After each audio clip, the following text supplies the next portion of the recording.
Good everyone, welcome to this video. Today we have a review on the Griffon Spitfires, specifically the 14E and the 18E. Since these are practically identical, I decided, well, same as I did with the Tempest 2 and the Tempest 5, I'll just throw them in the same video. There's no real point. What I was thinking of doing was I was going to take the 22 and the 24, however, I don't have the mental capacity to take those at the moment, so I will not be doing so. Anyway, so the Spitfire F Mark 14E is the first, shall we say, Army Spitfire, because obviously we do have the Seafires, which are powered by Griffon engines. This is the first proper Army Griffon that we actually get. Now, the first Mark to actually take the Griffon engine, I would believe, was the 11, the Mark 11 Spitfire. I believe that was the first one to take a Griffon engine. Now, obviously, with the Griffon engine, you do get some benefits, but you also get some downgrades. First of all, well, in terms of benefits, you get more horsepower for the most part, except if you're flying an LF Mark 9. You'll see what I mean when that video comes out. You tend to have a pretty comparable climb rate to most of your opponents. I mean, I was able to keep up to most altitudes with G Series 1 and 9s pretty well, but not Ks. Ks will always outclimb you. And just overall, the Griffon engine feels better to use personally. I felt I had much more success with this engine than I did the Merlin personally. But there's only one Merlin that blows the Griffon out of the park in my opinion, but that's because it's in a lighter airframe. So when it comes to the Griffon engine, as you may have noticed also, we have a 5-bladed prop, and when it comes to actual horsepower output, we have quite a bit, 1890 horse, and obviously when you're off web, you lose about 600 horse, which, well, 500 to 600 horse. It depends on the altitude. That's quite a drop, and you're gonna have to be considerate of that. Obviously, you can't wep the hell out of this thing because, again, overheat, but also the Griffon engine drinks fuel like a teenager on a night out. It really does drink its fuel very quickly. If you take 20 minutes of fuel, you'll get between 60 to 70% if you just ride the web constantly, although I don't advise that. Um, if you do that, you'll only get about 60 to 70% of your actual fuel load because the Griffon engine really does like to drink, and, well, can you blame it? It needs that power. So obviously the 18E shares the same engine, and the only real difference is an additional fuel tank and slightly strengthened wings. The armament stays the same, and the performance pretty much stays the same. As you can tell, though, the 18E has slightly lower speed and slightly lower rate of climb, and a slightly increased turn rate. Although that is with rudder only, as far as I know, and to be brutally honest, these aircraft felt very similar in the turn. So the 14E, in terms of what it can carry, is a single 500-pound bomb. Not exactly stellar. I'll just put it on here for showing it off and everything. Not exactly stellar, but it's better than nothing, I suppose. But the 18E really comes into its own here. You get quite a good variety. Three 250-pound bombs, which they're all well, there's two pylons on the wings, one on the fuselage, very similar to the 14E. You then get the 500-pounder as you did with the 14E. You get the same 500-pounder in the centerline and two wing-mounted 250-pound bombs. But then you also get 8 RP3 rockets. Some of my favorite rockets. These are incredible rockets. Pretty much no matter the BR, if you attack a tank from top down, it's dying. Let's put it that way. As long as you hit it, of course. But these are very capable rockets, and combining them with a Spitfire, which it's a better turn than the Tempest, so this is a good contender for the Tempest in terms of tank RP. But the savage firepower of the Tempest compared to the Spitfire is personally what I would go with. The Spitfire's guns are two 20mm Hispano Mark II cannons with 135 rounds apiece, and it also has two 50 caliber machine guns with 260 rounds per gun. Now the 50s don't seem to work all that great on this thing, and the 20mm are debatable at best. So if you're looking for firepower, the Tempest is definitely going to be the bird that you want. And additionally, you're going to want to consider the premium 14C.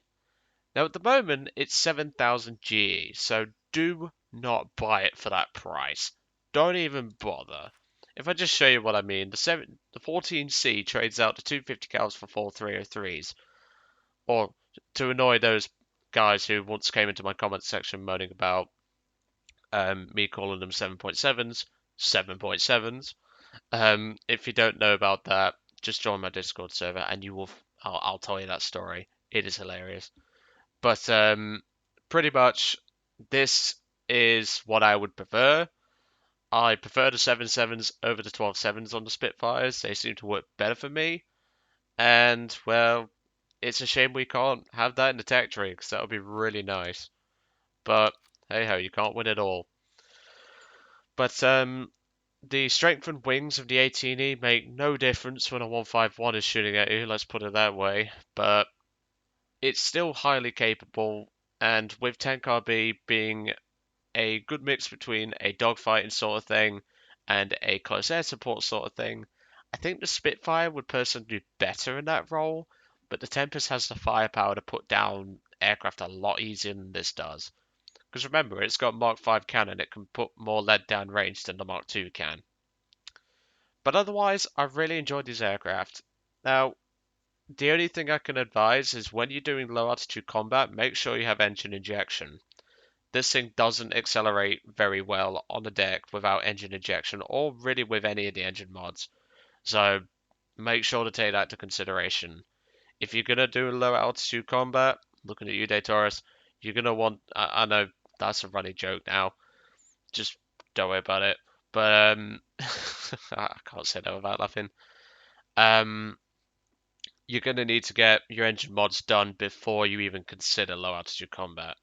The 14E and the 18E are just not the most stellar when it comes to that. High altitude performance is pretty good for the most part. You've just got to make sure you don't go above about 24,000 feet because this thing feels like a dog. But even so, in terms of how I did with the vehicles, I did pretty well considering I don't really like Spitfires all that much. Fun fact. 25 air kills, 4 deaths, 66 ground units, and the other Spitfire was 3 deaths, 19 kills, 111 ground targets. Pretty capable aircraft. I like them a lot, and given the fact that you can defensive fly in these, they certainly fly a lot better than the Tempest, but the Tempest is better for brute force and also brute speed, because the Tempest blows the Spitfire at the park. Let's put it that way in terms of speed. And firepower. But I think the Spitfire is going to be more of a good all-rounder for 10kb, whilst the Tempest is just going to be a brutal slugger. So it's really personal preference. But the battle I'm going to show you today was in the 18, in the Mark 18, which, again, this is an incredible Spitfire. These Griffon Spitfires are really bringing back what I like, and the fact is that I'm able to, how can I put this? Like, I'm able to fly a plane that I actually like under the Spitfire name, because there's very few Spitfires I actually like. Because the thing is about Spitfire is that, to me, they're mostly one-trick ponies. They turn well, depending on the model, they climb well, but to me, they just weren't all that excellent. But these last few days, when I've been spading the Spitfires, like this Spitfire, the 18, the 14E, and that LF Mark 9, which, Jesus Christ, that review will come later, don't you worry. Not later today, just at some point. But, to put it simply, the LF Mark 9 is probably the best Spitfire I've ever flown. Hands down. So, let's get moving, because we've got an 18-minute battle ahead of us, but don't worry, I'm gonna cut the climb, because, well, I climb at 15 degrees in these Spitfires. You can push it to 20 as long as you WEP, but for the most part, I wasn't really looking to WEP. I mean, at this point, I'm flying on 100% power, because, well, I kind of need to keep at least some degree of fuel capacity, because I only take 20 minutes in a Griffon. I highly advise taking 20 minutes, because minimum fuel load, not so, I mean, it's like 19 minutes, so having that extra minute of fuel always helps. Don't take 30. Do not take 30 minutes of fuel. Even if you're on a big map, do not take 30 minutes of fuel. 30 minutes of fuel makes the Griffons handle horribly. Because you've got to remember, the XVIIIe has more fuel. It has an extra fuel tank behind a pilot, which would add to its center of gravity. Or should I say, destabilize it. So as you saw there, I'm just going to skip that bit, because, well, why not? The 335B decided to take a crack at me, not realizing that Spitfires are pretty agile. I don't get why people seem to think Spitfires can't turn. German pilots seem to think Spitfires cannot turn. I don't know why this is the case, but that's their choice, to be really honest, and I'm not going to complain. But as you can tell from the top left hand side, my team is dead. It's down to me in the 18E, a friendly 14E, and a P51H. As you can tell, this team didn't exactly do very stellar. So yeah, we've got a lot to clean up. So I started off by going for the G56, which is a rather important aircraft, kill number 1. Obviously, since it's nerf, it's not exactly been like the one you should definitely go for, but I'd want to get rid of it regardless, because it can actually turn better than a Griffon. So at that point, I'm taking a pass on this G14. G14's a very good aircraft, but at the same time, he can hang, but he only hits me with a 13mm machine gun, and, well, what's that going to do, realistically? At this point, I'm having a defensive fly, because, well, a K4 is joining the party now, and I'm on my own. The Spitfire 14 has been shot down, and my only teammate is in the Mustang. And I made the fatal mistake of trying to turn with the flaps, because normally I just tap the flaps, but I left them down just a fraction of a second too long. Kill number 2, and it just went from there, and, well, that was my fault, not the Spitfire's fault. I should have been tapping, not leaving them down. So at this point, taking a little pass for the K4 to dodge out the way. And even though this thing doesn't turn as well as a normal Spitfire, it really does turn really well regardless. You can still beat the majority of aircraft that you're going to see. So don't worry about that. It's just when it comes to the Italians, you really do have to be careful. So at this point, I reversed on the K4 and I thought, okay, I'll take a shot. I fire a short burst to see if I could get any hits, but obviously I can't turn sharp enough. But this K4 flew into my gun sight, kill number 3. At this point, the Mustang has arrived to give me a hand. Well, bullet now, because he's turn fighting. But at this point, I decided I'll go for the K4, finish him off. I blow a wingtip off, but the Mustang pilot's a greedy bastard, so he's going to try and steal it, which I let off the trigger, and, well, I let him have it. He was a bit greedy to go for that, to be brutally honest, since I'd done most of the work. But don't worry, karma's about to strike him, because that 288 is about to bit slap him. So there we go. And at this point, I'm actually out of cannon ammo, and I'm very low on MG ammo.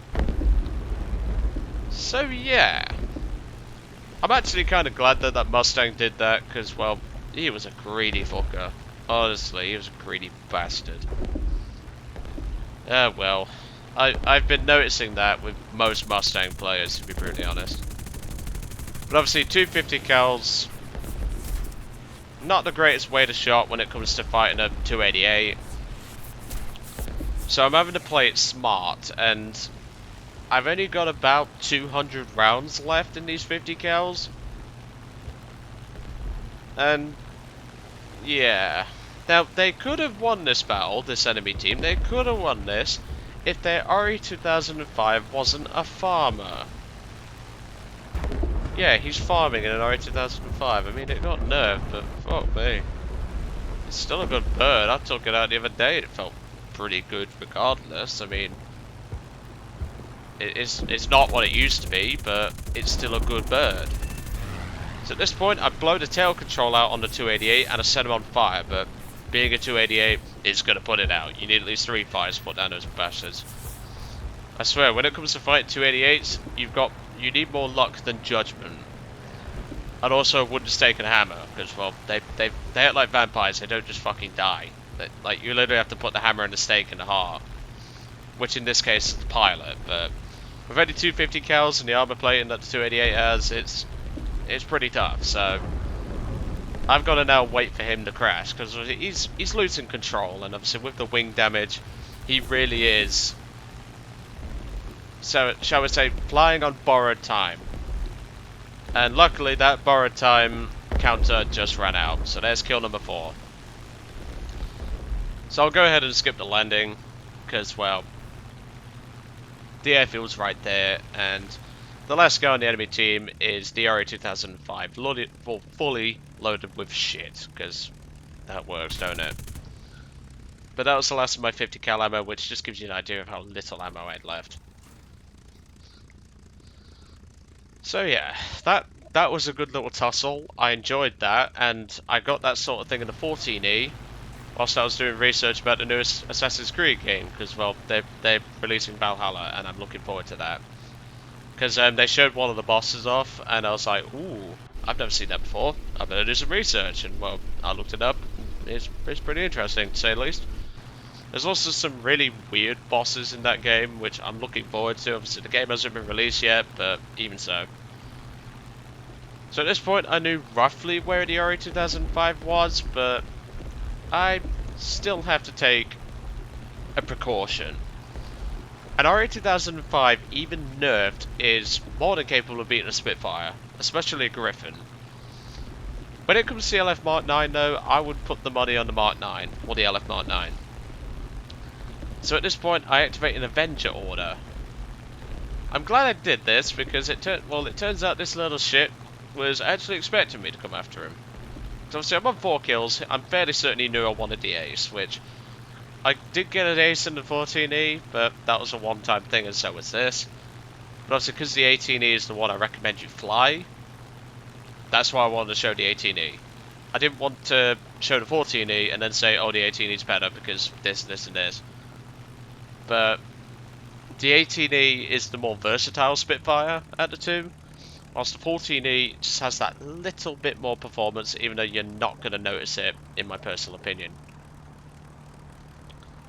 So here we come into the dive, and he knew I was coming, and obviously he wants to try and jingle bomb, which I'm not falling for that trick. The F-82 pilot taught me a valuable lesson. So at this point, he drops his entire bomb load to try and get me to fly in front of him. And, well, he tried pulling it vertical, and I was like, yep, not falling for that. And I knew at this point, I could hang on longer than he could in this climb. The Griffon can hang on for quite some time. So I popped the flaps briefly, but obviously the second I touch 170 miles an hour airspeed, I immediately retract them, bring it around, and there we go. Kill number 5, and the ace in the day in the 18E. So like I say, very capable aircraft. I really enjoyed these Spitfires. The problem is I'm dreading the 22 and the 24, because those things pretty much only fight Hordens, which that is going to be interesting to say the least. But anyway, I'm going to let you guys off. I hope you enjoyed today's video on the 18E and the 14E, and I will see you all on the next one.